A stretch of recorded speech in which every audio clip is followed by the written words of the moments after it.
Nih, judul topiknya adalah besaran fisika.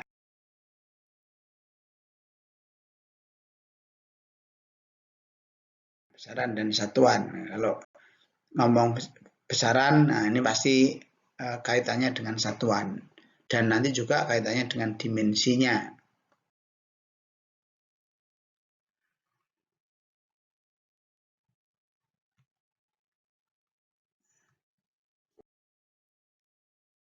Nah, dari hasil pengukuran tadi, maka akan diperoleh yang namanya satuan.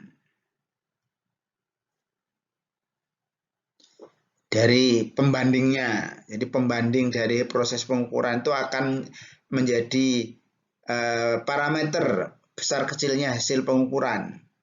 Ya, yang dinamakan dengan nama satuan. Dan setiap kali kita menyatakan nilai sebuah besaran yang baik berasal dari pengukuran secara langsung atau berasal dari perhitungan dari besaran-besaran yang lain, maka menyatakan sebuah besaran harus dengan berapa angkanya, berapa bilangan yang menyatakan besarnya, dan apa satuannya. Jadi hasil pengukuran harus dinyatakan dengan bilangan dan satuannya. Tanpa menyebutkan satuannya, maka nilai ukuran dari besaran itu menjadi tidak jelas. Ya, tidak jelas, tidak konkret. Apakah nilainya termasuk nilai yang besar atau nilai yang kecil, itu nggak jelas tanpa menyebutkan satuannya. Sebagai contoh, kalau misalnya kita mendapatkan informasi ada orang dengan tinggi badan 1.500, mungkin nggak? Mungkinkah ada orang yang menyatakan ketemu orang dengan tinggi badan 1.500 misalnya? Mungkinkah? Nah, sangat mungkin ada orang dengan ketinggian 1.500. Jangan bayangkan bahwa 1.500 itu harus selalu dalam satuan senti. Karena 1.500-nya kan nggak jelas, 1.500 satuannya apa. Gimana kalau 1.500 mili? Berapa? Seberapa tingginya orang dengan 1.500 mili? Nah, mungkin nggak ada orang dengan ketinggian 1.500 mili. Mungkin, tapi kalau tidak ada satuan milinya, ya tidak ada satuan milinya, maka kita tidak bisa memastikan seberapa ukurannya. Menjadi tidak mungkin 1.500 mikro misalnya. Ini orang kok ketinggian 1.500 mikro, kecil banget misalnya. Sehingga menjadi nggak mungkin. Jadi bisa menjadi mungkin, bisa menjadi nggak mungkin, tergantung kepada satuan yang menyertainya. Tanpa satuan, maka nilainya menjadi tidak konkret. Ya, tidak jelas seberapa besar nilainya. Ada orang cerita kalau berat badannya misalnya ya 300. Mungkin nggak ada orang dengan berat badan 300? Mungkin.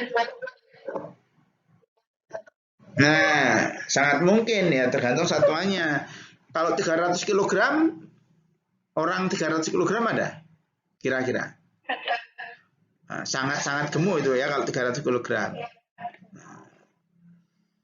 300 kg. Nah, tapi kalau 300 pon misalnya, 300 pon, nah, itu kan juga mungkin. 300 pon berapa? Berapa kilogram? 150. 1 pon itu kan setengah kilo gitu ya.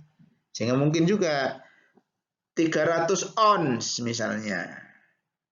Ada nggak orang dengan berat badan 300 on? Anak kecil itu kan ada yang berat badannya kurang dari 30 kilogram. Berarti kurang dari 300 ons. Jadi ketika kita menyatakan angka, maka angka itu bisa besar bisa kecil berbeda-beda bergantung satuan yang menyertainya. Makanya setiap kali kita menyatakan sebuah besaran, satuannya harus secara jelas disebutkan. Nah, karena tanpa satuan yang menyertainya, maka angka dari besaran itu menjadi tidak menunjukkan nilai realnya. Kecuali memang besaran itu tidak punya satuan. Besaran tanpa satuan itu ada yang tanpa satuannya sekalipun, maka kita bisa membayangkan perbedaan nilai dengan kondisi realnya. Contohnya misalnya koefisien gesekan. Koefisien gesekan itu kan nilainya hanya antara 0 sampai 1 tanpa satuan. Sehingga kalau kita dikasih tahu ada permukaan A, koefisien gesekannya 0,2, permukaan B, koefisien gesekannya 0,8. Apa yang terbayang oleh kita ketika 0,2 dan ketika 0,8? Tingkat kekasarannya gimana yang 0,2? Lebih kasar apa lebih halus?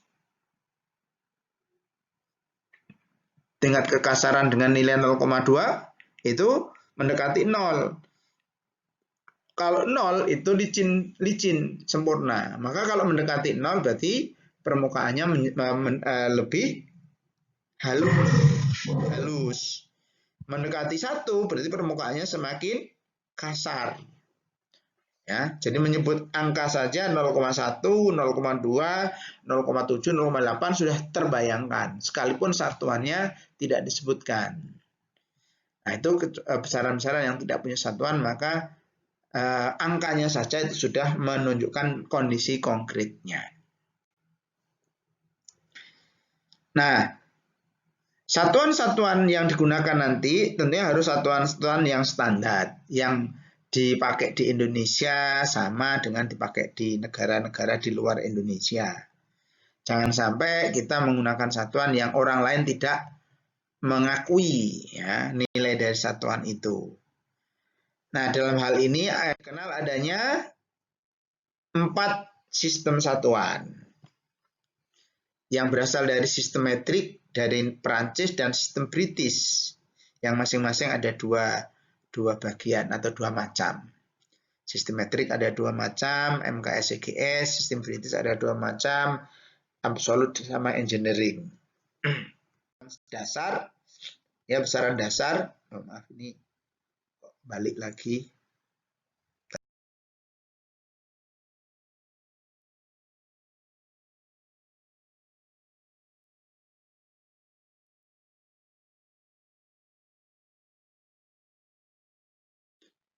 Nah, besaran dasar yang jumlahnya ada 9. Biasanya mungkin dikenal 7, tapi selengkapnya sudah ada 9 besaran yang termasuk besaran dasar. Yang banyak digunakan untuk membentuk besaran-besaran lain. Besaran turunan, panjang dengan massa, digabungkan. Ada nggak besaran yang merupakan gabungan antara panjang sama massa? Ada yang tahu? Sebuah besaran yang merupakan penggabungan antara besaran panjang sama besaran massa. Di dalamnya hanya ada massa sama panjang, walaupun mungkin tidak tunggal panjangnya. Apa besaran yang berasal dari penggabungan besaran massa sama panjang namanya? No, kecepatan itu ada massanya. Ada. Kalau kecepatan itu apa? Massa sama waktu. Kalau massa sama panjang, besarannya misalnya adalah apa? Densitas. Satu massa dibagi dengan 3 besaran panjang. Panjang kali panjang kali panjang. Kalau gabungannya dengan waktu, gaya itu ada gabungan massa panjang waktu. Mayoritas besaran-besaran yang ada dalam fisika, besaran-besaran turunan yang ada dalam fisika adalah gabungan antara massa, panjang, sama waktu. Itu mayoritas itu gabungannya. Sebagian nanti ada digabung dengan suhu atau dengan kuat arus. Nah.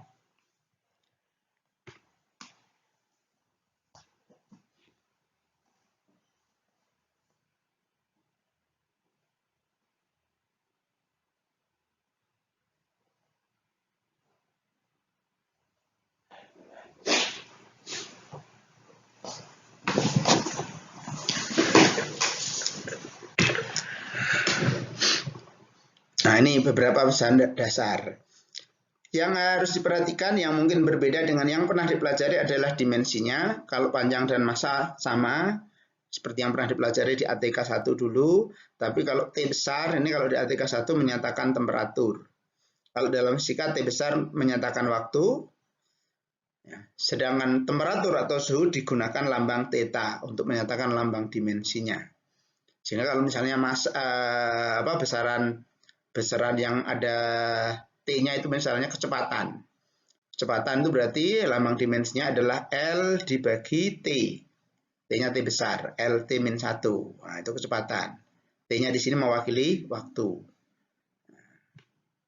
Bukan mewakili temperatur. Itu besaran dasar.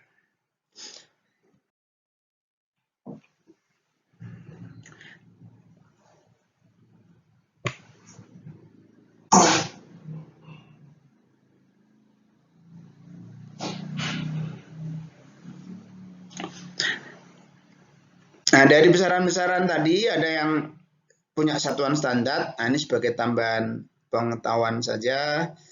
Apa itu 1 meter? Didefinisikan supaya 1 meternya orang Indonesia sama dengan 1 meternya orang Inggris, orang Amerika, orang-orang di negara-negara yang lain. Sehingga tidak ada perbedaan. Itu ditetapkan. Untuk setiap satuan standar meter ditetapkan. Kemudian satuan standar untuk massa ditetapkan, ya, satuan standar untuk waktu ditetapkan. Sehingga dengan penetapan ini maka tidak akan ada pertentangan, perbedaan, perselisihan, ya, perbedaan antara nilai 1 meter di negara kita dengan di negara-negara di dunia.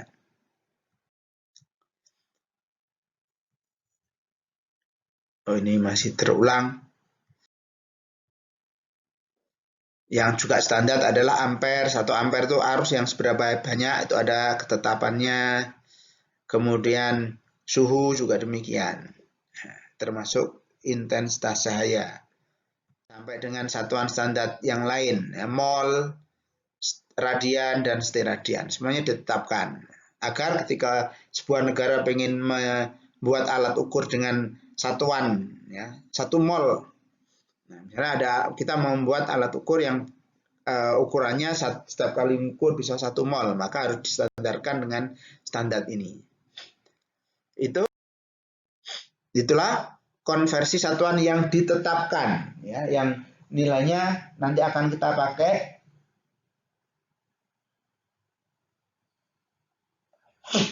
pada saat kita melakukan konversi untuk besaran-besaran turunan yang merupakan gabungan dari besaran-besaran dengan satuan-satuan dasar tadi.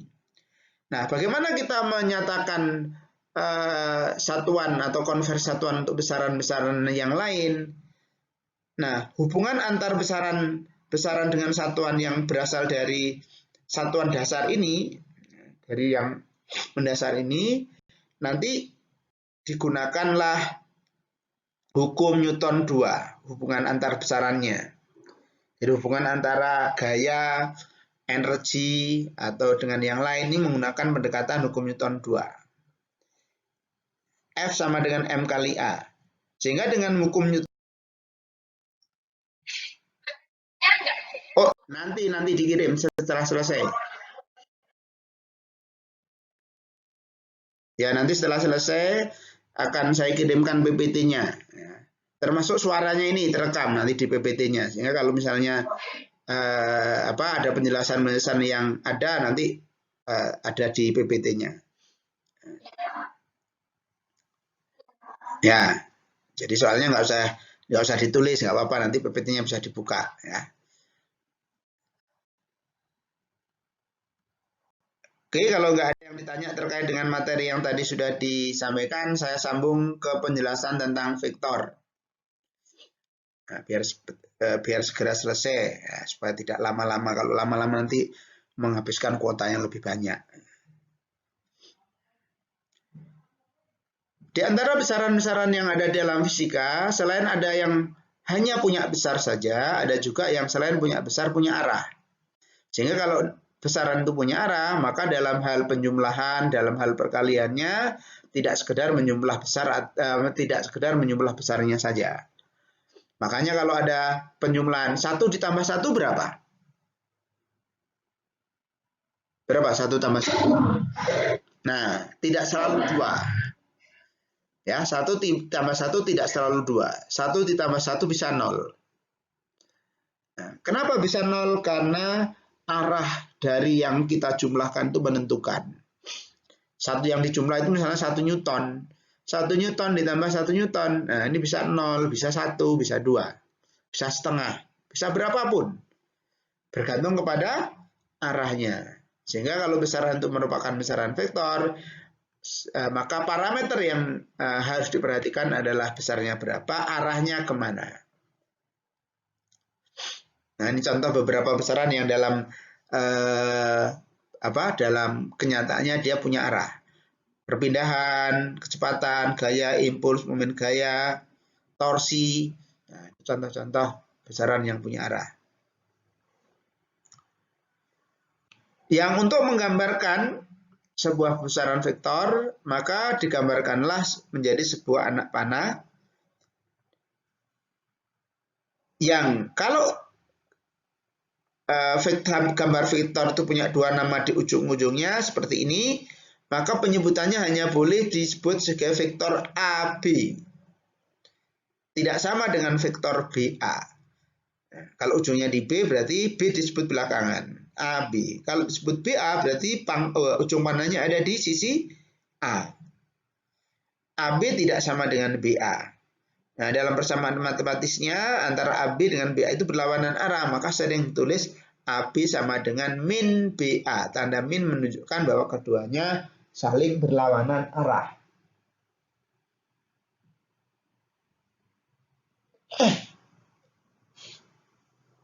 Nah, ini penyebutan vektornya.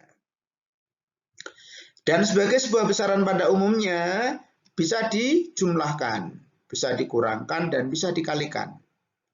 Hanya saja penjumlahan besaran vektor dan penjumlahan besaran-besaran pada umumnya, besaran skalar juga, hanya bisa dilakukan kalau besaran yang mau dijumlahkan adalah besaran yang sama, yang jenisnya sama. Kecepatan ya hanya bisa ditambah dengan kecepatan. Gaya ya hanya bisa ditambah dengan gaya. Tidak ada penjumlahan antar besaran yang berbeda. Berapa penjumlahan antara 3 kg dengan 2 meter? 2 meter tambah 3 kg berapa? Tidak bisa dijumlahkan. Kenapa? Karena beda besaran. Di dalam penjumlahan besaran selalu penjumlahan dilakukan untuk besaran yang sama. 2 kg ditambah 2 kg bisa. Jadi 4 kg karena sama. 2 Newton ditambah dengan 3 Newton bisa. Nah, tapi tidak sama dengan 5 ya. Tapi sama-sama bisa dijumlah menjadi Newton. Pengurangan juga demikian. Nah, kalau perkalian justru sering terjadi antara besaran-besaran yang berbeda untuk mendapatkan besaran baru. Panjang dibagi waktu, nah, menghasilkan besaran baru namanya kecepatan. Walaupun ada juga yang besaran yang sama yang dikalikan, panjang kali panjang, ada. Dan kayaknya hanya itu satu-satunya besaran turunan yang berasal dari besaran sejenis, panjang dengan panjang, panjang kali panjang. Menjadi sebuah besaran. Dikali panjang lagi menjadi besaran yang lain lagi. Yang lain rata-rata antar besaran yang berbeda. Massa dikalikan dengan panjang, dikalikan dengan waktu. Jadilah ml per T. Dikali itu dalam arti dibagi juga, dikali sepernya. ml per T. Jadi besaran baru namanya momentum. Jadi kalau perkalian justru harus antara besaran yang berbeda.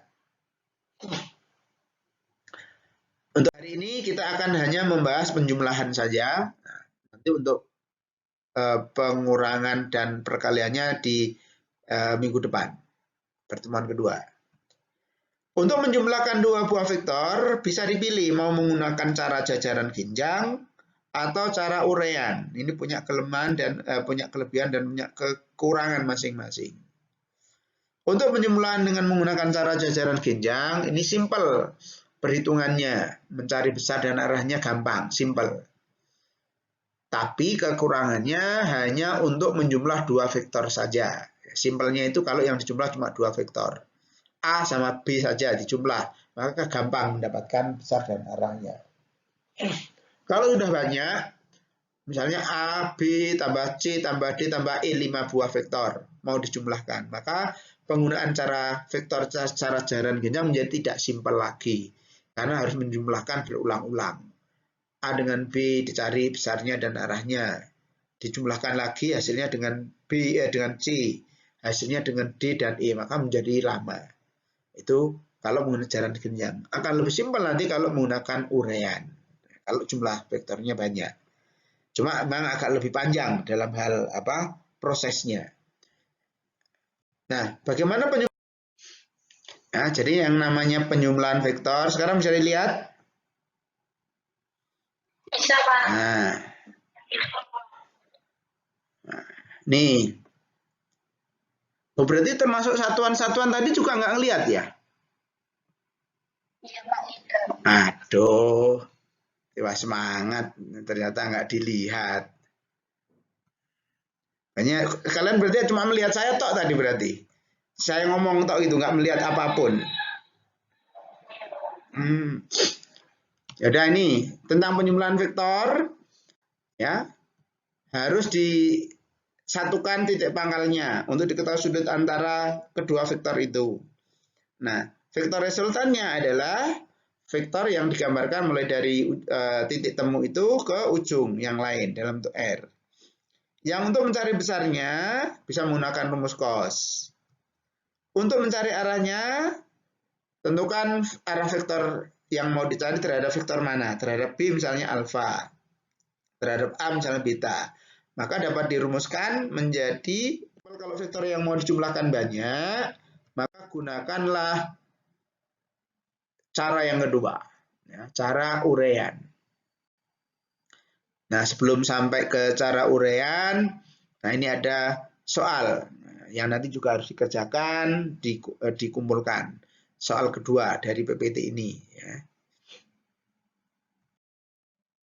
Untuk cara urean, vektor yang mau dijumlah diuraikan ke sumbu X, sumbu Y sebagai komponen vektornya. Diuraikan ke samping, sudut, maka dikalikannya dengan cos. Diuraikan ke depan, sudut, Y itu di depan, ya, di depan sudut, maka dikalikannya dengan sin. Nah, jadi sebuah vektor A menjadi dua vektor komponen searah dengan sumbu X dan sumbu Y. Dan vektor-vektor lain yang ada yang mau dijumlah nanti diuraikan juga. Ya.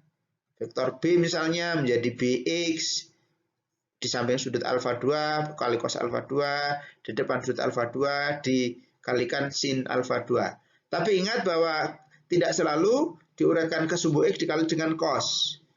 Diuraikan ke arah sumbu Y selalu dikalikan dengan sin, tidak. Bergantung sudutnya. Kalau kebetulan sudutnya yang antara vektor dengan Y, sudutnya di sini, berarti terhadap sumbu Y justru menjadi dikalikan dengan cos, terhadap sumbu diuraikan terhadap sumbu X dikalikannya dengan sin. Jadi harus melihat sudut mana yang dipergunakan. Setelah diuraikan, maka dijumlahkan sesuai dengan komponen masing-masing. Ya. Memperhatikan arah. Rx misalnya, AI ke kanan plus BI ke kiri, maka harus min. Nah, sementara yang Y ke atas, BI ke atas, maka tidak boleh menggunakan min. Kenapa? Karena searah. Maka yang betul harus AY plus BY. Nah, kalau ada 10 ya jumlah semua. Ya, 1, 2, 3, sampai ke yang 10. Baru kemudian dijumlahkan. Dicari resultannya dengan menggunakan pita. Bilangan arahnya boleh menggunakan fungsi apapun. Mencari arah vektor resultannya bisa fungsi tangen, bisa fungsi sin, bisa fungsi cos, tergantung yang mau dibandingkan yang mana. Membandingkan Rx dengan Ry kah atau membandingkan Rx Ry dengan R resultan, itu akan menghasilkan fungsi yang berbeda. Nah, contohnya kalau menggunakan tangen dengan perbandingan Ry per Rx ketemunya AR, maka sudut itu adalah sudut terukur dari sumbu X. Kalau kita balik, ini Rx, ini Ry, sudut yang ketemu nanti akan merupakan sudut terhadap terukur dari sumbu Y. Kan itu menyebutkan arah vektor dalam uraian ini harus jelas. Tidak hanya menghitung besarnya sudut, tapi tidak menyebutkan itu sudut terukur dari sumbu apa. 50 derajat terhadap sumbu X akan berbeda arahnya dengan 50 derajat terhadap sumbu Y. Apalagi berbeda lagi Y negatif atau Y positif. Kan itu harus jelas menyebutkan besar dan terhadap apa jadi ukurnya. Ini contoh soal nanti yang harus dijumlah ya, antara vektor F1 tambah F2 tambah F3. Tentukan besar dan arah resultannya. Habis materinya. Wassalamualaikum. Itu materi minggu ini. Saya kirim ke Google Class apa yang baru saja